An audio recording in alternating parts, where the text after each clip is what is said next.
আমার নাম Austin Philips. আপনার কাছে আমার অনেক প্রশ্ন আছে, তবে হাতে সময় কম, তাই আমি সবচেয়ে ইম্পর্টেন্ট প্রশ্নটাই করছি।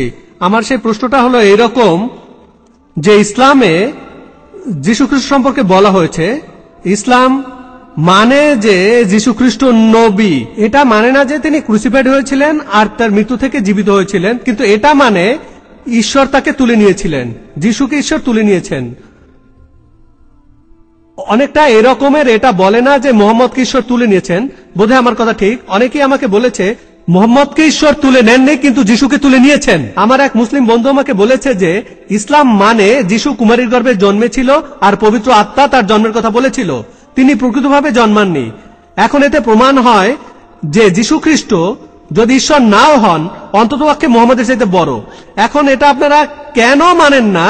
আপনারা মোহাম্মদের কথাগুলো মানেন, আপনারা যীশু খ্রিস্টের কথা মানেন না কেন, যেগুলো বাইবেলে বলা হয়েছে?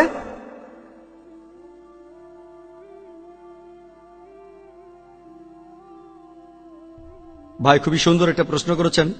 এই প্রশ্নগুলো সাধারণত করে থাকেন মিশনারিরা, খ্রিস্টান মিশনারিরা। জানি না আপনি মিশনারি কিনা। আপনি বেশ কয়েকটা উদাহরণ দিলেন যে ইসলাম ধর্মে যীশু খ্রিস্টের কথা বলা হয়েছে, আর বললেন যে কোরআন বলছে যীশু খ্রিস্ট মৃত থেকে জীবিত হয়েছিলেন, নবী মুহাম্মদ মৃত থেকে জীবিত হননি। যীশু খ্রিস্ট জন্মেছিলেন এক কুমারী মায়ের গর্ভে, মুহাম্মদ সাল্লাল্লাহু আলাইহি সাল্লামের বাবা মা ছিলেন। কে বড়? একটা উত্তরে মাথায় আসবে, কে বড়? যিশু। তারপর বললেন এরকম আরো প্রশ্ন আছে। তারা এরকম বলে কোরআনে যিশুর নাম আছে 25 বার, মাত্র 5 বার বলা হয়েছে পবিত্র কোরআনে মুহাম্মদ সাল্লাল্লাহু আলাইহি সাল্লামের। তাহলে কে বড়? তারা এভাবে প্রশ্ন করে, এভাবে তারা মুসলিমদের প্রশ্ন করে, আর আমরাও তখন ভাবে আসলেই কে বড়? এখানে যীশু খ্রিস্টই বড়। আপনাদের মতে ইসলাম ধর্মেও সবচেয়ে বড় যীশু খ্রিস্ট। ভাই, ইসলাম হলো একমাত্র খ্রিস্টান ধর্ম বিশ্বাস যে ধর্মের অনুসারীরা যীশু খ্রিস্টকে নবী হিসেবে মানে। যে মুসলিম যীশু খ্রিস্টকে মানে না, বিশ্বাস করে না, সে আসলে মুসলিমই নয়। আমরা মানি যে তিনি আল্লাহ তাআলার প্রেরিত একজন রাসূল। আমরা মানি তিনি অলৌকিকভাবে জন্মেছিলেন কোন পুরুষের হস্তক্ষেপ ছাড়া, যেটা অনেক আধুনিক খ্রিস্টানও বিশ্বাস করে না, আমরা করি। আমরা মানি যে আল্লাহর আদেশে তিনি মৃত মানুষকে জীবিত করেছিলেন। আমরা মানি যে আল্লাহর নির্দেশে জন্মান্ধ আর কুষ্ঠরোগীদের সারিয়ে তুলেছিলেন। তবে কিছু মতভেদ আছে। আমরা মানি না তিনি মহান ঈশ্বর, এটা মানি না তিনি ঈশ্বরের পুত্র, বিশ্বাস করি তিনি আল্লাহর একজন রাসূল। আপনার প্রশ্নে আসি, যখন কোরআনই বলছে যে যীশু খ্রিস্ট মৃত অবস্থা থেকে জীবিত হয়েছিলেন, মুহাম্মদ সাল্লাল্লাহু আলাইহি সাল্লাম মারা গেছেন, তাহলে কে বড়? এখানে দেখছেন না যে আল্লাহর পরে যদি কেউ আসেন সে তাহলে কে? যদি কারো জীবন উৎসর্গ করতে হয় তাহলে যে সেরা তাকেই উৎসর্গ করা উচিত, আর তাদের মতে এই শ্রেষ্ঠ উৎসর্গটা হলেন যীশু খ্রিস্ট। কোরআন বলছে তিনি ক্রুশবিদ্ধ হননি। ওয়ামা কাতুলুহু ওয়ামা সালাবুহু, তারা তাকে হত্যা করেনি, ক্রুশবিদ্ধ করেনি, এটা মানি। কিন্তু আপনাদের বাইবেল অনুযায়ী, আপনারা যেভাবে বাইবেলের ব্যাখ্যা দেন, বাইবেল বলছে যীশু ক্রুসিফাইড হননি। ইহুদিরা ক্রুশে ঝুলিয়েছিল, কারণ সে সময়ের ইহুদিরা তাকে আল্লাহর রাসূল হিসেবে মেনে নিতে পারেনি। তারা বাড়াবাড়ি করেছিল। কোরআন বলছে লা তাগলু ফি দীনিকুম। পবিত্র কোরআনে সূরা নিসার 171 নম্বর আয়াতে উল্লেখ করা হয়েছে, বলা হয়েছে ইয়া আহলাল কিতাব, অর্থাৎ হে কিতাবীগণ, লা তাগলু ফি দীনিকুম, তোমরা তোমাদের ধর্ম নিয়ে বাড়াবাড়ি করো না। কেমন বাড়াবাড়ি? দুই রকম। ইহুদিরা বলে যিশুর দাবি মিথ্যে, আর খ্রিস্টানরা বলে যিশু হলেন মহান ঈশ্বর। বাড়াবাড়ি। আর আল্লাহ সম্পর্কে সত্য ছাড়া আর কিছুই বলো না। সত্যি কথা বলো, আল্লাহ কেবলমাত্র একজন। তার পুনরুত্থানের ব্যাপারটা নিয়ে একটা ভুল ধারণা আছে। দ্বিতীয়বার যখন আসবেন নতুন কোনো নির্দেশ দেবেন না। পবিত্র কোরআনের সূরা মাইদার 3 নম্বর আয়াতে উল্লেখ করা হয়েছে, আজ তোমাদের জন্য তোমাদের দিন পূর্ণাঙ্গ করলাম, আর আমি ইসলামকে তোমাদের জীবন দর্শন হিসেবে মনোনীত করলাম। আমরা মুসলিমরা মানি যে যীশু খ্রিস্ট আবারও আসবেন, তবে তখন তিনি নতুন কিছু শেখাবেন না, নতুন কোন নির্দেশ নিয়ে আসবেন না। তিনি এসে আগের ভুল ধারণাগুলো ভেঙে দেবেন, আর তিনি আল্লাহ তাআলাকে বলবেন, আল্লাহ বাড়ি তাআলা, তুমি এখানে সাক্ষী থাকো, তাদের কখনোই বলেনি আমার উপাসনা করো, তাদের কখনোই বলেনি আমি ঈশ্বরের পুত্র। তিনি দ্বিতীয়বার আসবেন খ্রিস্টানদের জন্য, মুসলিমদের জন্য না। বিশ্বাস করি তিনি আসবেন। আপনি বললেন যিশু কুমারী গর্ভে জন্ম নিয়েছেন। এখন ধরেন যদি ধরেন একজন লোকের বাবা নেই, তখন আপনি বললেন যেহেতু তার কোনো বাবা নেই সেজন্য সে মহান ঈশ্বর। পবিত্র কোরআনে সূরা ইমরানে এর উত্তর আছে, আল ইমরানে। এখানে 59 নম্বর আয়াতে বলা হয়েছে যে আল্লাহর কাছে ঈসার দৃষ্টান্ত নিশ্চয়ই আদমের দৃষ্টান্তের সমান। তাকে মাটি থেকে সৃষ্টি করলেন, বললেন হও, হয়ে গেল। আদম আলাইহিসসালামের কোনো বাবা ছিল না, আদম আলাইহিসসালামের কোনো বাবাই ছিল না, কোনো মাও ছিল না। যদি বলেন যার বাবা নেই সে মহান ঈশ্বর, আদম আলাইহিসসালাম তাহলে আরো বড় ঈশ্বর।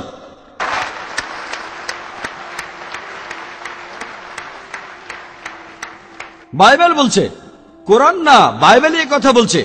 বাইবেলে এমন আরেকজন মানুষের কথা বলছে, রাজা মেলকিজেদেক। রাজা মেলকিজেদেক, তার পূর্বপুরুষ নেই, বংশধর নেই, শুরুও নেই, শেষও নেই। তিনি তো তাহলে আদম আলাইহিস সালামের চেয়ে তো বড়। পবিত্র কোরআনের উত্তর দিয়েছে, কোরআন উত্তর দিয়েছে। আপনারা বলেন যে পবিত্র কোরআনে যীশু খ্রিস্টের নাম 25 বার বলা হয়েছে, মুহাম্মদ সাল্লাল্লাহু আলাইহি ওয়াসাল্লামের 5 বার। কেন? কারণ যীশু খ্রিস্টের নামে তখন একটা অভিযোগ ছিল, মুহাম্মদ সাল্লাল্লাহু আলাইহি ওয়াসাল্লাম তার নামে কোনো অভিযোগ ছিল না। আর কোরআন যখন নাজিল হয়েছিল নবীজি মুহাম্মদ সাল্লাল্লাহু আলাইহি ওয়াসাল্লাম তখন সেখানে ছিলেন। তাহলে উপস্থিত কাউকে বোঝাতে গেলে বলবো তিনি, সে, হে নবী, হে রাসূল, সবসময় তার নাম নিতে হবে না। কিন্তু যদি এমন কারো কথা বলি যে এখানে নেই, তাহলে তার নাম উল্লেখ করতে হবে, মিস্টার XYZ। যেহেতু কোরআন নাজিল হওয়ার সময় যীশু খ্রিস্ট সেখানে ছিলেন না, তার নাম উল্লেখ করা হয়েছে। এভাবে যদি দেখেন তাহলে দেখবেন কোরআনে মুসা আলাইহিস সালামের নাম বলা হয়েছে মোট 132 বার। তাহলে কি মুহাম্মদ সাল্লাল্লাহু আলাইহি ওয়াসাল্লাম আর যীশু খ্রিস্ট দুজনের চাইতে বড়? না, যেহেতু তারা সেখানে উপস্থিত ছিলেন না আর সেখানে তাদের দৃষ্টান্ত দেখানো হচ্ছিল, সেজন্য নাম উল্লেখ করা হয়েছে। যে মানুষটা উপস্থিত আছে তার নাম উল্লেখ করার প্রয়োজন নেই। আশা করি উত্তরটা পেয়েছেন। এসে পাওয়া যাচ্ছে। আসসালামু আলাইকুম ভাই জাকির, আমার নাম ইশরাত আনসারি। আমি সায়েন্স গ্র্যাজুয়েট, এখন ইসলামিক স্টাডিজের উপর MA করছি। আমার প্রশ্নটা হলো, পবিত্র কোরআনে এটা বলা আছে যে আল্লাহ ছাড়া আর কেউ জানে না যে মায়ের গর্ভের সন্তানের লিঙ্গ কি হবে। তবে চিকিৎসা বিজ্ঞানের উন্নতির ফলে এখন আমরা গর্ভে থাকা অবস্থায় সন্তানের লিঙ্গ জানতে পারি। এটাকে কি কোরআনের অসঙ্গতি বলা যায়? ওয়ালাইকুম আসসালাম বোন, আপনি একটা প্রশ্ন করেছেন যে কোরআন বলছে যে আল্লাহ সুবহানাহু ওয়া তাআলা ছাড়া অন্য কেউ গর্ভের সন্তানের লিঙ্গ সম্পর্কে জানে না। আর আমি আপনার সঙ্গে একমত যে অনেক মেডিকেল পরীক্ষা আছে, যেমন ধরেন অ্যামনিওসেন্টেন্সিস, আল্ট্রাসোনোগ্রাফি, যেটা দিয়ে সন্তানের লিঙ্গ জানা যায়। তাহলে এটা কি পবিত্র কোরআনের একটি বৈজ্ঞানিক ভুল নয়? বোন, আপনি এখানে বলেছেন সূরা লুকমানের একটি আয়াতের কথা। এখানে 34 নম্বর আয়াতে উল্লেখ করা হয়েছে যে শুধুমাত্র আল্লাহর কাছে রয়েছে কিয়ামতের জ্ঞান, অর্থাৎ শেষ বিচারের দিন। শুধুমাত্র আল্লাহর কাছে রয়েছে রোজ কিয়ামতের জ্ঞান, কখন বৃষ্টিপাত হবে, মায়ের জরায়ের ভিতরে কি আছে, কেউ আগামীকাল কি অর্জন করবে, আর সে কোথায় মারা যাবে। এই 5টা জিনিস আল্লাহ সুবহানাহু ওয়া তাআলা ছাড়া কেউ জানে না। আপনার প্রশ্নটা হচ্ছে, কোরআন বলছে যে আল্লাহ সুবহানাহু ওয়া তাআলা ছাড়া অন্য কেউ গর্ভের সন্তানের লিঙ্গ সম্পর্কে জানে না। বোন, এরকম ভুল ধারণার কারণ হচ্ছে কিছু ভুল অনুবাদ রয়েছে। কোরআনের বেশ কিছু অনুবাদ আছে, বিশেষ করে উর্দু অনুবাদ, যেখানে বলা হয়েছে যে আল্লাহ ছাড়া অন্য কেউ গর্ভের সন্তানের লিঙ্গ সম্পর্কে জানে না। আর আরবি কোরআনে লিঙ্গ শব্দটা নেই। পবিত্র কোরআন বলছে আল্লাহ ছাড়া অন্য কেউ জানে না জরায়ের ভেতর কি আছে। কোরআন এখানে লিঙ্গের কথা বলছে না, কোরআন এখানে বলছে যে সেই সন্তানটা কেমন হবে। সে কি সৎ হবে নাকি অসৎ হবে, সে কি সমাজের জন্য উপকারী হবে নাকি ক্ষতিকর হবে, সে বড় হয়ে কি হবে, সে কি একজন ইঞ্জিনিয়ার হবে নাকি ডাক্তার হবে। আর বিশ্বাস করেন, মেডিকেল সায়েন্সের সমস্ত জ্ঞান দিয়েও আপনি আগে থেকে বলতে পারবেন না একজন মানুষ কেমন হবে। এটা কোরআনের ভুল অনুবাদ। হ্যাঁ, আপনি কিছু বলতে চাচ্ছেন? আপনি সুন্দর প্রশ্ন করেছেন। পুরো প্রশ্নটা করার জন্য আপনাকে মাইকের সামনে আসতে হবে, মাইকের সামনে দাঁড়িয়ে প্রশ্ন করেন। হয়তো আপনি একজন অমুসলিম, তাতে কোনো সমস্যা নেই। বললেন আমি ভুল ব্যাখ্যা দিচ্ছি। যদি কোনো ভাষা বুঝতে আপনাদের সমস্যা হয় তাহলে অভিধান দেখেন, আরবি অভিধান। যে অভিধানটা লিখেছে অমুসলিমরাই, সবচেয়ে ভালোটা হচ্ছে লেনের অভিধান।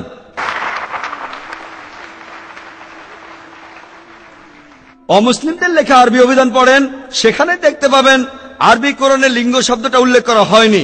অমুসলিমরাই বলবে আমি না।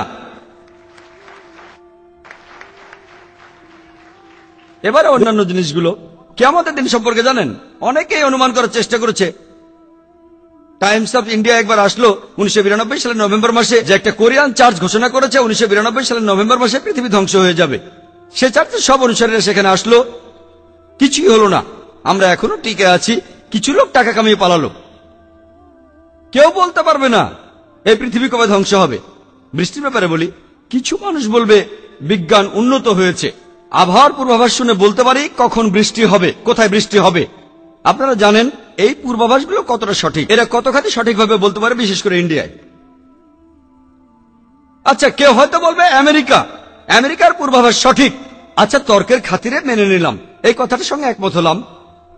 আবহাওয়া অধিদপ্তর যখন বৃষ্টিপাত সম্পর্কে বিভিন্ন রকম পূর্বাভাস দেয়, তারা কি করে? আকাশের মেঘ দেখে, এছাড়াও বাতাসের গতি পর্যবেক্ষণ করে যে কখন বৃষ্টি হবে। এটা এমন কিছু না, বৃষ্টি সহ মেঘটা তো আকাশে আছে। তখন ব্যাপারটা অনেক এরকম যে ধরেন কোন একটা পরীক্ষা হয়েছে, 1 মাস পরে রেজাল্ট হবে। সেই পরীক্ষার খাতাগুলো যিনি দেখলেন সেই টিচার, তিনি 3 সপ্তাহ পরে সব জমা দিলেন। এখন তিনি তো আগে থেকে জানেন যে এই স্টুডেন্ট ফার্স্ট হয়েছে, এই স্টুডেন্ট 93 মার্কস পেয়েছে। তিনি যে আগে থেকে জানেন এটা অসাধারণ কিছু না, তিনি তো সব খাতাগুলো দেখেছেন। নোটিশ বোর্ডের রেজাল্ট ঝোলানো হবে 1 সপ্তাহ আগেই টিচার যদি বলে কে ফার্স্ট হয়েছে, এটা অসাধারণ কিছু না। মেঘের মধ্যে বৃষ্টির পানি তো অবস্থান করছে। অসাধারণ হবে তখন যখন আবহাওয়া অধিদপ্তর এটা বলতে পারবে যে কোথায় বৃষ্টিটা হবে, কখন হবে, এখন থেকে 200 বছর পরে, আর বলবে মেঘ না দেখে। আমি এখানে যে কোনো আবহাওয়া অধিদপ্তরকে চ্যালেঞ্জ করছি, পারলে আগে বলেন এখন থেকে 200 বছর পরে ঠিক কখন পৃথিবীর কোন জায়গায় কি পরিমাণ বৃষ্টি হবে, তারা এটা কখনোই বলতে পারবে না। এরপর একজন মানুষ কোথায় মারা যাবে, কেউ বলতে পারে আমি জানি, আমি তো এখন এখানে আত্মহত্যা করব। সত্যি বলতে যারা আত্মহত্যা করতে যায় তাদের বেশিরভাগই ব্যর্থ হয়। বেশিরভাগ। কতজন মানুষ আত্মহত্যা করতে চায়? তারা সংখ্যায় খুবই কম মানুষ। আর যারা আত্মহত্যা করতে চায় তাদের বেশিরভাগ মানুষই ব্যর্থ হয়। তারা বিষ খাওয়ার পরে অন্য কারো কাছে সাহায্য চায়, তখন তাকে হাসপাতালে নেওয়া হয়। যখন তারা লাভ দেয় একটু নিরাপদ জায়গা বাছে। তারপরও লাভ দিলে আল্লাহ যদি বাঁচাতে চান তিনি আপনাকে বাঁচাবেন। যদি মারা যান তার অনুমতিতে সেটা সম্ভব, বিনা অনুমতিতে নয়। আর শেষ পয়েন্টটা, অন্য কেউ জানে না তুমি কতটা উপার্জন করবে। আপনি বলতে পারেন ভাই জাকির, আমি তো মাসে 2000 টাকা উপার্জন করে থাকি। কোরআন তো ভুল বলছে। কোরআন এখানে টাকার মাপকাঠিতে উপার্জনের কথা বলছে না, এখানে বলা হয়েছে তাকসিবের কথা। এই আরবি শব্দ তাকসিব, এর আরো একটা অর্থ ভালো কাজের অবদান আর খারাপ কাজের অবদান। এখানে শুধু বেতনের কথা বলা হয়নি। আর আপনি যদি বলেন আমি 100 টাকা মানুষকে দান করেছি, তারপরও আপনি জানবেন না যে আপনি কতটা সওয়াব পেয়েছেন, আপনি কতখানি আশীর্বাদ পেয়েছেন। আপনি কখনোই আসসালামু আলাইকুম, আমার নাম রিয়াজ কবির। আমি পেশায় একজন মিউনিসিপ্যাল কন্ট্রাক্টর। আপনার কাছে আমার প্রশ্নটা হলো, আল্লাহর 99টা সুন্দর নাম আছে, তার মধ্যে একটা হলো রাজিক। রাজিক মানে অন্নদাতা। আমার মনে প্রায় একটা প্রশ্ন আসে যে তাহলে কেন মানুষজন ইথিওপিয়া আর সোমালিয়ায় না খেয়ে মারা যাচ্ছে? এটাই আমার প্রশ্ন।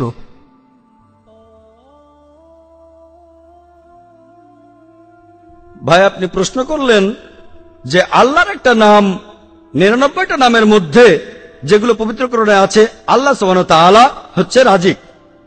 তাহলে ইথিওপিয়ার মানুষ কেন না খেয়ে মারা যাচ্ছে?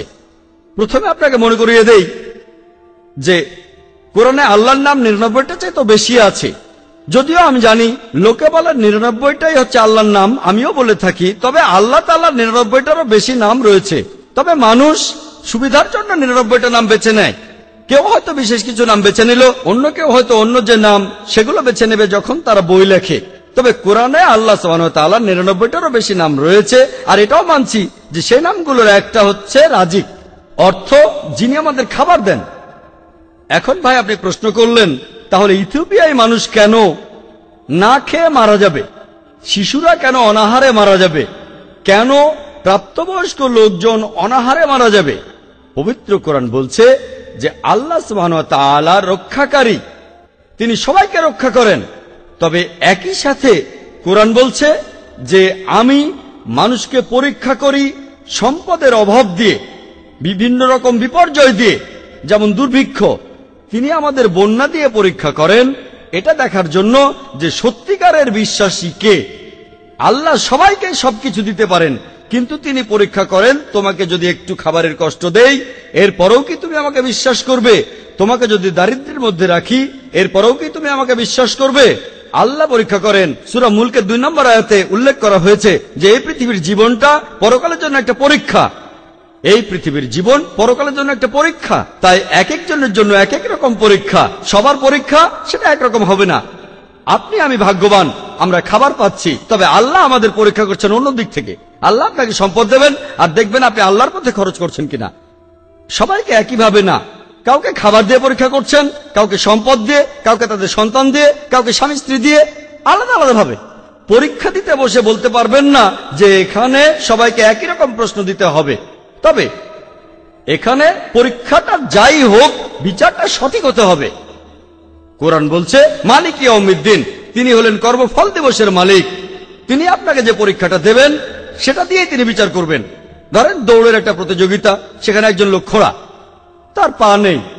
সেটা যদি 100 মিটার দৌড় হয় তাকে 50 মিটার সামনে রাখেন, আর যে লোকের 2টো পা আছে সে প্রথম থেকেই শুরু করবে, তাহলে দুজনেই সমান সুযোগ পেল।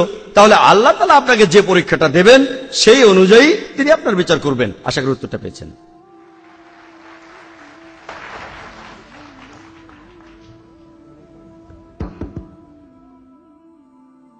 আসসালামু আলাইকুম, আমার নাম কাশ্মীরা নাজদা, আমি ইসলাম গ্রহণ করেছি।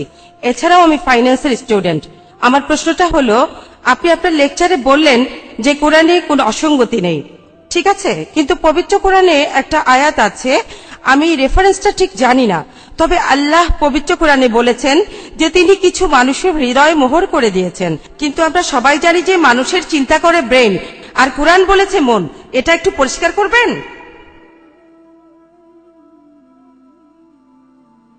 বোন খুব সুন্দর প্রশ্ন করেছেন। আমিও আপনাকে 3 বার অভিনন্দন জানাই ইসলাম গ্রহণ করার জন্য। আপনি বললেন যে আল্লাহ পবিত্র কোরআনে বলেছেন, আমিও তার সঙ্গে একমত যে আল্লাহ হৃদয় বন্ধ করে দেন, মোহর লাগিয়ে দেন তার হৃদয়ে, আর এতে করে সে লোকগুলো কাছে আসে না, সত্যের কাছে আসে না, তাদের হৃদয়ে মোহর দেয়। বোন এখানে প্রশ্ন করলেন যে এখন বিজ্ঞান উন্নত হয়েছে আর আমরা জানি যে ব্রেন দিয়ে আমরা সব চিন্তা ভাবনা করি, হৃদয় ভাবে না। আগেকার মানুষ ভাবত যে হৃদয় চিন্তা করে, তাহলে তো কোরআনে ভুল বলা হয়েছে। যদি খেয়াল করেন আমার লেকচারের শুরুতে আমি কোরআনে আরেকটা আয়াত বলেছিলাম, 3 নম্বর আয়াত সূরা তাহার 25 থেকে 28 নম্বর আয়াতে উল্লেখ করা হয়েছে, রাব্বি ইশরাহ লি সাদরি, সাদরি, হে আমার প্রভু আমার বক্ষ প্রশস্ত করে দাও। রাব্বি ইশরাহ লি সাদরি ওয়া ইয়াসসির লি আমরি ওয়াহলুল উকদাতাম মিন লিসানি ইয়াফকাহু কাওলি, আমার বক্ষ প্রশস্ত করে দাও আর তুমি আমার কাজকে সহজ করে দাও, আমার জিহ্বার জড়তা দূর করে দাও যাতে তারা আমার কথা বুঝতে পারে। এই শব্দটা সেখানে আছে, সাদর, হৃদয়। আল্লাহ কেন আমার হৃদয় বাড়িয়ে দেবেন? আরবি শব্দ সাদর, এটার 2টো অর্থ আছে, একটা হলো হৃদয় আর অন্যটা হলো কেন্দ্র। যদি আপনারা করাচি যান দেখবেন অমুক জিনিসের সদর, তমুক জিনিসের সদর, অমুক জিনিসের কেন্দ্র। তাহলে আরবি সদর শব্দটার একটা অর্থ হৃদয় আর একটা অর্থ কেন্দ্র। তাহলে এখানে কোরআন বলছে আমি তাদের কেন্দ্র মোহর করে দিয়েছি, ব্রেন। আমি আল্লাহ তাআলাকে বলছি রাব্বি ইশরাহ লি সাদরি, হে আমার প্রভু আমার কেন্দ্র প্রশস্ত করো, আমার বুদ্ধি আর শ্রোতাদের সাথে আমার যে ব্যবধান সেটা কমিয়ে দাও। আশা করি উত্তরটা পেয়েছেন।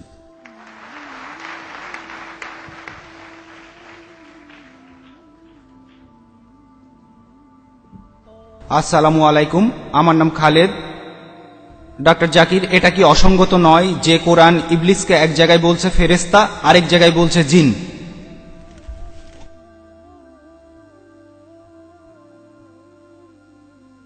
ভাই আপনি প্রশ্ন করলেন যে কোরআনের এই কথাটাকে অসঙ্গত নয়, যখন কোরআন বলছে, অনেক জায়গায় বলছে যে ইবলিস হচ্ছে ফেরেশতা আর আরেকটা জায়গায় বলছে সে হচ্ছে জিন। আদম আলাইহিস সালাম আর ইবলিস এদের বিভিন্ন ঘটনা কোরআনে অনেক জায়গায় বলা হয়েছে। সূরা বাকারায় উল্লেখ করা হয়েছে, সূরা আরাফে উল্লেখ করা হয়েছে, সূরা হিজাবে উল্লেখ করা হয়েছে, সূরা ইসরায় উল্লেখ করা হয়েছে, সূরা কাহাফে উল্লেখ করা হয়েছে, সূরা তাহায় উল্লেখ করা হয়েছে, সূরা সাদে উল্লেখ করা হয়েছে, অনেক জায়গায়। আর এই সবগুলো জায়গায় আমি একমত যে কোরআন বলছে আল্লাহ ফেরেশতাদের বললেন আদমকে সেজদা করতে, সবাই সেজদা করলো, শুধু ইবলিস করলো না। এই হলো ইংলিশ অনুবাদ। আল্লাহ ফেরেশতাদের বললেন সেজদা করো, সবাই সেজদা করলো, শুধু ইবলিস করলো না। কিন্তু কোরআনের একটা আয়াতে ভাই রেফারেন্সটা বলেননি, তিনি তখন সূরা কাফের 50 নম্বর আয়াতের কথা বলছিলেন। সেখানে আছে আমি ফেরেশতাদের সেজদা করতে বললাম, সবাই সেজদা করলো, শুধু ইবলিস বাদে। ইবলিস ছিল জিনদের একজন। যদি ভালো করে দেখেন, কোরআনে এক জায়গায় বলছে ইবলিস একজন ফেরেশতা, আরেক জায়গায় বলছে ইবলিস একজন জিন। এটা কি অসঙ্গতি নয়? এটা হচ্ছে একটা ইংলিশ অনুবাদ, পবিত্র কোরআনের অনুবাদ, কিন্তু কোরআন নাজিল হয়েছিল আরবিতে। আর আরবি ভাষায় ব্যাকরণের একটা নিয়ম, সেটাকে বলা হয় তাগলিব। এই তাগলিবের নিয়ম অনুযায়ী যদি সংখ্যাগুরুকে উদ্দেশ্য করে কিছু বলা হয়, তখন সংখ্যালঘুকেও তার মধ্যে অন্তর্ভুক্ত করা হয়। আমি একটা উদাহরণ দেই। ধরেন কোন ক্লাসে 100 জন স্টুডেন্ট আছে, তাদের মধ্যে 99 জনই হলো ছেলে আর একজন মেয়ে। যদি আমি আরবিতে বলি ছেলেরা সবাই উঠে দাঁড়াও, তাহলে সেই মেয়েটাও উঠে দাঁড়াবে, কারণ সে তাগলিবের নিয়মটা জানে। কিন্তু যদি আমি বাংলায় বলি ছেলেরা সবাই উঠে দাঁড়াও, তাহলে 99 জন ছেলে উঠে দাঁড়াবে, মেয়েটা উঠে দাঁড়াবে না। তাহলে কোরআন নাজিল হয়েছিল আরবিতে। আর কোরআন বলছে আল্লাহ ফেরেশতাদের সেজদা করতে বললেন, সবাই সেজদা করলো, শুধু ইবলিস বাদে। বলা হচ্ছে যেখানে যারা ছিল তাদের বেশিরভাগই হচ্ছে ফেরেশতা। ইবলিস ফেরেশতা হতে পারে, ফেরেশতা নাও হতে পারে। তবে সূরা কাহফের 50 নম্বর আয়াত বলছে যে ইবলিস একজন জিন। তাহলে পবিত্র কোরআনের সূরা কাহফের 50 নম্বর আয়াত বলছে সে একজন জিন, আর অন্যান্য আয়াত বলছে হতে পারে সে ফেরেশতা হতে পারে, নাও হতে পারে। আমরা এখানে সূরা কাহফের 50 নম্বর আয়াতের কথাটাই মেনে নেব, এটা কোনো অসঙ্গতি নয়। এখানে আরবি ব্যাকরণের তাগলিবের নিয়ম মানা হয়েছে। আর এছাড়াও ফেরেশতাদের নিজস্ব ইচ্ছা বলে কিছু নেই। আল্লাহ সুবহানাহু ওয়া তাআলা যা বলেন তারা সেটাই পালন করে থাকে। জিনদের নিজস্ব ইচ্ছা আছে, তাহলে এটাও একটা প্রমাণ যে ইবলিস হচ্ছে একজন জিন। আশা করি উত্তরটা পেয়েছেন। আসসালামু আলাইকুম। আমরা মানি যে আল্লাহ অতি প্রাকৃতিক, তিনি সবকিছুই করতে পারেন। আমার এক অমুসলিম বন্ধু একটা প্রশ্ন করেছেন, আল্লাহ তাআলা কেন মানুষের রূপ ধারণ করেন না, এটা কি ব্যাখ্যা করবেন? বোন, আপনি বললেন যে আল্লাহ হলেন অতি প্রাকৃতিক, তিনি সবকিছু করতে পারেন। তারপর তার বন্ধু বলেছেন যে আল্লাহ কেন তাহলে মানুষের রূপ নেন না। অনেক মানুষই আল্লাহকে বিশ্বাস করে আর বলে যে আল্লাহ অতি প্রাকৃতিক। এখানে যারা আছেন, যারা আল্লাহকে মানেন, তারা এটাও মানেন যে আল্লাহ হলেন অতি প্রাকৃতিক। এখানে আপনাদের মধ্যে এমন কেউ কি আছেন আল্লাহকে বিশ্বাস করেন অথচ বলেন তিনি অতি প্রাকৃতিক নন? সবাই এখানে যারা আল্লাহকে বিশ্বাস করেন তারা মানেন যে আল্লাহ অতি প্রাকৃতিক।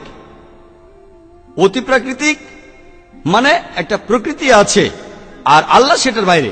সত্যি বলতে পবিত্র কোরআন অনুযায়ী আল্লাহ অতি প্রাকৃতিক নন, ঈশ্বর অতি প্রাকৃতিক নন। পবিত্র কোরআন অনুযায়ী আল্লাহ সুবহানাহু ওয়া তাআলা এই প্রকৃতি সৃষ্টি করেছেন। এটা কখনোই হবে না যে প্রকৃতি একটা কথা বলছে আর আল্লাহ তার উল্টোটা বলছেন। আল্লাহ প্রকৃতিকে সৃষ্টি করেছেন, আল্লাহ সৃষ্টি করেছেন ফিতরা, অর্থাৎ প্রত্যেকটা মানুষের প্রকৃতি। আর আল্লাহ সুবহানাহু ওয়া তাআলার একটা নাম যেটা পবিত্র কোরআনে আছে সেটা ফাতির, আর এটা হচ্ছে পবিত্র কোরআনের 35 নম্বর সূরা ফাতির। এটা এসেছে আরবি শব্দ ফিতরা থেকে, মানে অন্তর্নিহিত প্রকৃতি। ফাতির মানে যিনি সৃষ্টি করেছেন প্রকৃতির একেবারে মৌলিক উপাদানগুলি। এরপরে আল্লাহ আরো অনেক কিছু সৃষ্টি করেছেন। সেজন্য আমরা যখন রমজান মাসে রোজা ভাঙি আমরা বলি ইফতার।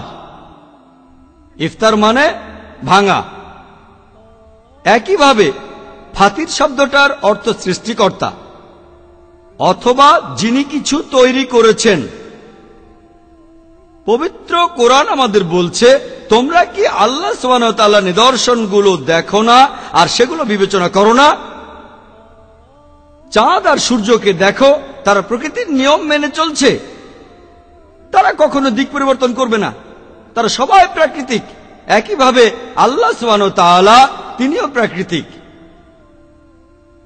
পবিত্র কোরআনে সূরা আহজাবের ৬২ নম্বর আয়াতে উল্লেখ করা হয়েছে, বলা হয়েছে ওয়ালান তাজিদ।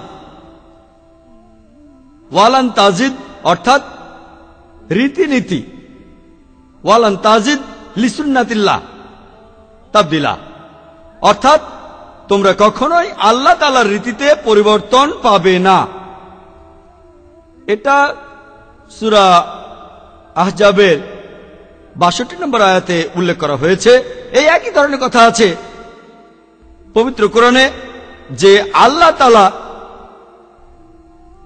যেসব নিয়ম তৈরি করে দিয়েছেন সেই নিয়মের মধ্যে তোমরা কখনোই কোন রকম পরিবর্তন দেখতে পাবে না। এটা একটা আদর্শ ধর্ম, তবে বেশিরভাগ মানুষই সেটা বুঝবে না। পবিত্র কোরআনে সূরা রুমের ৩০ নম্বর আয়াতে একথা বলা হয়েছে। আজকের বিজ্ঞান আমাদের বলে, আজকের আধুনিক বিজ্ঞান আমাদের বলে যে কেউ সৃষ্টি না করলে এই বিশ্বজগৎটাই হতো না। কোন রকম সাক্ষী ছাড়া বিশ্বজগৎ সেটা মূল্যহীন। বিজ্ঞানীরা তখন প্রশ্ন করেছিল যে কে প্রথম সাক্ষীটা ছিল। আল্লাহ সুবহানাহু ওয়া তাআলার আরেকটা নাম হচ্ছে আশ-শাহীদ, সাক্ষী। কোরআন বলছে আল্লাহ সুবহানাহু ওয়া তাআলাই ছিলেন প্রথম সাক্ষী। তাহলে আল্লাহ অতি প্রাকৃতিক নন, আল্লাহ হলেন প্রাকৃতিক। এবার আপনার দ্বিতীয় প্রশ্নের উত্তরটা দেই যে আল্লাহ সবকিছু করতে পারেন। আমি সাধারণত এই প্রশ্নটা সব মানুষের কাছে করে থাকি যাতে করে তারা আল্লাহ তাআলা সম্পর্কে ভালোভাবে বুঝতে পারে। আমি তাদের প্রশ্ন করি যে আল্লাহ কি সবকিছু সৃষ্টি করতে পারেন? বেশিরভাগ মানুষই বলবে হ্যাঁ। আল্লাহ কি যে কোনো জিনিস ধ্বংস করতে পারেন? সবাই উত্তরে বলবে হ্যাঁ। আমি আরেকটা প্রশ্ন করি, আল্লাহ কি এমন কিছু বানাতে পারেন যেটা নিজে ধ্বংস করতে পারবেন না? তখন ফাঁদে পড়ে যায়। যদি তারা বলে হ্যাঁ যে আল্লাহ এমন কিছু বানাতে পারেন যেটা তিনিও ধ্বংস করতে পারেন না, তাহলে সেটা দ্বিতীয় উত্তরটার বিরুদ্ধে যাচ্ছে যে আল্লাহ যে কোনো কিছু ধ্বংস করতে পারেন। যদি তারা না বলে আল্লাহ এমন কিছু বানাতে পারেন না যেটা তিনি ধ্বংস করতে পারেন, তাহলে সেটা তাদের প্রথম উত্তরের বিরুদ্ধে যাচ্ছে যে আল্লাহ সবকিছু বানাতে পারেন। এখানে তারা যুক্তি ব্যবহার করছে না, ফাঁদে পড়ে যায়। আল্লাহ লম্বা করে খাটো কোনো মানুষ বানাতে পারবেন না। তিনি লম্বা মানুষকে খাটো করতে পারেন, কিন্তু তখন সে আর লম্বা থাকবে না। তিনি লম্বা মানুষকে যদি খাটো বানান, সে আর লম্বা থাকবে না। খাটো মানুষকে লম্বা বানালে সে আর খাটো থাকবে না। কিন্তু লম্বা করে খাটো মানুষ হয় না। মাঝারি আকারের মানুষ আছে, লম্বাও না খাটো না, কিন্তু আল্লাহ লম্বা করে খাটো মানুষ বানাতে পারবেন না। একইভাবে আল্লাহ তাআলা পাতলা করে মোটা মানুষ বানাতে পারবেন না। আমি এমন হাজারটা কাজের কথা বলতে পারি যেগুলো আল্লাহ করতে পারবেন না। আল্লাহ মিথ্যে বলতে পারেন না। যখনই তিনি মিথ্যে কথা বলবেন তিনি আল্লাহ থাকবেন না। আল্লাহ অবিচার করতে পারেন না। যখনই তিনি অবিচার করেন তিনি আল্লাহ থাকবেন না। আল্লাহ নিষ্ঠুর হতে পারেন না, তিনি ভুলে যেতে পারেন না, এমন আরো অনেক কিছু। আল্লাহ তাআলা আমাকে তার এলাকার বাইরে পাঠাতে পারেন না। এই পুরো বিশ্বজগতই হলো তার নিজস্ব এলাকা। আমাকে মেরে ফেলতে পারেন, আমাকে সরিয়ে দিতে পারেন, আমাকে উধাও করতে পারেন, কিন্তু তার এলাকার বাইরে পাঠাতে পারবেন না। পুরো বিশ্বজগতই তো তার। আমাকে কোথায় পাঠাবেন? আমাকে মেরে ফেলতে পারেন, আমাকে নিশ্চিহ্ন করে দিতে পারেন, কিন্তু আমাকে তার এলাকার বাইরে পাঠাতে পারবেন না। পবিত্র কোরআনে কোথাও কথা বলা নেই যে আল্লাহ সবকিছু করতে পারেন। সত্যি বলতে কোরআন বলছে ইন্নাল্লাহা আলা কুল্লি শাইইন কাদির, যে নিশ্চয় আল্লাহ তাআলা সবকিছু নিয়ন্ত্রণ করেন। আপনার প্রশ্নের উত্তরে কোরআন বলছে আল্লাহ তাআলা সবকিছুকে নিয়ন্ত্রণ করেন। অনেক জায়গায় আছে। সূরা বাকারার 106 নম্বর আয়াতে উল্লেখ করা হয়েছে, সূরা বাকারার 108 নম্বর আয়াতে উল্লেখ করা হয়েছে, পবিত্র কোরআনে সূরা ইমরানের 29 নম্বর আয়াতে উল্লেখ করা হয়েছে, সূরা নাহলের 77 নম্বর আয়াতে বলা হয়েছে, সূরা ফাতিরের 1 নম্বর আয়াতে উল্লেখ করা হয়েছে, পবিত্র কোরআনে অনেক জায়গায় উল্লেখ করা হয়েছে ইন্নাল্লাহা আলা কুল্লি শাইইন কাদির, নিশ্চয়ই আল্লাহ তাআলা সবকিছুকে নিয়ন্ত্রণ করেন। এই দুটো কথায় অনেক পার্থক্য, যে আল্লাহ সবকিছু করতে পারেন আর আল্লাহ সবকিছুকে নিয়ন্ত্রণ করেন। পবিত্র কোরআনে সূরা বুরুজের 15 ও 16 নম্বর আয়াতে উল্লেখ করা হয়েছে, বলা হয়েছে যে আল্লাহ যা ইচ্ছে করেন ঠিক তাই করেন। তিনি যা ইচ্ছে করেন তাই করতে পারেন, তবে আল্লাহ শুধু আল্লাহর কাজই করেন, তিনি অসঙ্গত কিছু করেন না। এবার আপনার শেষ প্রশ্ন, আল্লাহ কেন মানুষের রূপ নেন না? আপনার অমুসলিম বন্ধু বলেছেন এই ব্যাপারটা যে ঈশ্বর মানুষের রূপ নিয়ে আসছে এটাকে বলা হয় অ্যানথ্রোপোমরফিজম, যে মহান ঈশ্বর মানুষের রূপ নেন। এটার পক্ষে একটা সুন্দর যুক্তিও আছে যে মহান ঈশ্বর মানুষকে যাতে ঠিকভাবে নির্দেশ দিতে পারেন। মানুষ ব্যথা পেলে তার কেমন লাগে এটা জানার জন্য তিনি মানুষের রূপ নেন, যাতে তিনি মানুষকে বলতে পারেন যে ব্যথা পেলে তখন কেমন লাগে, সুখী হলে তখন কেমন লাগে, মানুষ দুঃখ পেলে কেমন লাগে, যাতে করে তিনি মানুষকে নির্দেশ দিতে পারেন। সেজন্য মহান ঈশ্বর মানুষের রূপ ধারণ করেন। আর এই থিওরিকে বলা হয় অ্যানথ্রোপোমরফিজম। তবে যদি ভালো করে দেখেন এই যুক্তিটা আসলে ধোপে টিকবে না। মনে করেন আমি আবিষ্কার করলাম একটা টেপ রেকর্ডার, ধরুন বানালাম টেলিভিশন। এখন টেপ রেকর্ডারের জন্য কোনটা ভালো কোনটা খারাপ সেটা জানতে আমাকে টেপ রেকর্ডার হতে হবে না। টেলিভিশনের ভালো খারাপ বুঝতে আমাকে টেলিভিশন হওয়ার কোনো দরকার নেই। আমি একটা ম্যানুয়াল লিখব যে ক্যাসেট চালাতে গেলে ক্যাসেটটা ভেতরে ঢোকান, প্লে বাটনে চাপ দেন, ক্যাসেটটা চালু হয়ে যাবে, স্টপে চাপ দেন, বন্ধ হবে, এফএফ বাটন ফাস্ট ফরওয়ার্ড করবে। আমি একটা ম্যানুয়াল লিখে দেব। একইভাবে আল্লাহকে মানুষ হওয়ার কোনো প্রয়োজন নেই মানুষের ভালো আর খারাপ জানার জন্য। মানুষের মধ্যেই তিনি একজনকে মনোনীত করেন এই নির্দেশ দেওয়ার জন্য, এই ম্যানুয়াল দেওয়ার জন্য। সেই ম্যানুয়ালটা কি?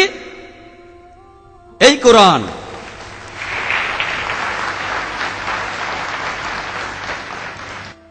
এটা হচ্ছে সেই ম্যানুয়াল, মানুষ জাতির নির্দেশ, কি করা উচিত আর কি করা উচিত না সেটা কোরআনই বলছে। আল্লাহকে মানুষ হওয়ার প্রয়োজন নেই। কেন? আপনি বললেন আল্লাহ কি মানুষের রূপ নেন না? হ্যাঁ, নিতে পারেন, কিন্তু যখনই তিনি মানুষের রূপ নেবেন তিনি আর আল্লাহ তাআলা থাকবেন না। কারণ আল্লাহ তাআলা হলেন অমর আর মানুষ মরণশীল। মানুষ একই সাথে অমর আর মরণশীল হতে পারে না, অনেকটা লম্বা খাটো মানুষের মতো।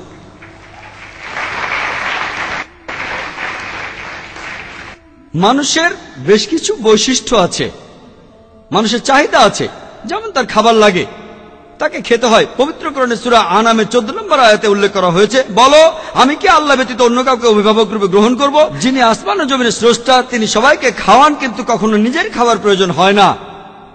মানুষকে খাওয়া দাওয়া করতে হয়, আল্লাহর খাওয়া দরকার হয় না। মানুষকে ঘুমাতে হয়। পবিত্র কোরআনে সূরা বাকারার 255 নম্বর আয়াতে উল্লেখ করা হয়েছে, অর্থাৎ আয়াতুল কুরসি, তাকে তন্দ্রা বা নিদ্রা স্পর্শ করে না। আল্লাহর ঘুমের দরকার হয় না। এখন তিনি যদি মানুষ হন, মানুষকে ঘুমোতে হয়, মানুষকে বিশ্রাম নিতে হয়, মানুষকে খাবার খেতে হয়। এখন আল্লাহ কিভাবে মানুষ হয়ে একই সাথে অমর আর মরণশীল হবেন? এটা অযৌক্তিক। যদি আপনি বলেন যে আল্লাহ মানুষের রূপ নিয়ে এই পৃথিবীতে আসেন, তাহলে নাস্তিকদের আপনি ধর্মের বিরুদ্ধে কথা বলার সুযোগ করে দিচ্ছেন। যখনই বলছেন আল্লাহ অতি প্রাকৃতিক, তিনি সবকিছু করতে পারেন, এখানেও আপনি নাস্তিকদের আরেকটা সুযোগ দিচ্ছেন। আল্লাহ অতি প্রাকৃতিক নন, তিনি সবকিছু করতে পারেন না। আল্লাহ মানুষের রূপ নেন না, আল্লাহ হলেন প্রাকৃতিক। আল্লাহ সবকিছুকে নিয়ন্ত্রণ করেন, তিনি যেটা ইচ্ছে করেন ঠিক সেটাই করেন, আর তিনি মানুষের রূপ নেন না।